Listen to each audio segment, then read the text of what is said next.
Thing to do during the day, but how about after the school day? Yeah, while parents are at work, many kids are left home alone. But how do you know if your child is ready to be alone?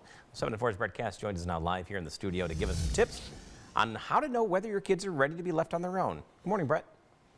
Hey, good morning, Tom. Parents are always asking the question, at what age can my child be left alone? And while 3 states, Maryland, Illinois, and Oregon, all have laws in place that answer that question, many states like Michigan leave that decision up to the parents. But instead of a specific age, there are other factors that can help parents make that decision.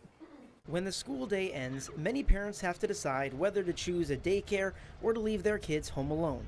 And because there's no age law in Michigan, the decision is left to the parents. Everything from they get a full babysitting certification and also a CPR certification. Angela Howie is the safety coordinator at the Grand Traverse Bay YMCA, which offers babysitting and safety courses to kids ages 11 to 15, and says when it comes to leaving a child in charge, safety is key.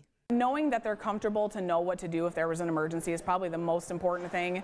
Knowing when it's important to call 911 or when it would just be important to call, the parents. In order to prevent an emergency from happening in the first place, kids also should be able to recognize hazards. Safety things around the house that they have to keep an eye out for, fire hazards, anything that could be of risk when they're watching children. So answering the door if a stranger knocks on the door. While the decision is left up to the parents, it's also important that the child feels comfortable too. If it's just a certain maturity level and making sure that they're comfortable and that the parents 100% trust them that, they would know what to do if something happened.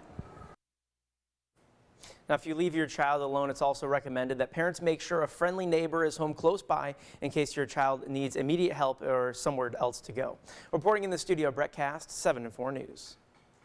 And something else important to note, Howie reminds parents that in today's world, many families ditch the house phone and go with cell phones. So if your child is going to be left home alone and they don't have their own phone, it's important to have some way to place a call if they need help. And babysitting classes also take place at the YMCA in Traverse City the first Saturday of every month. You can find a link with more information on how you can sign up for the class by going to our website, upnorthlive.com.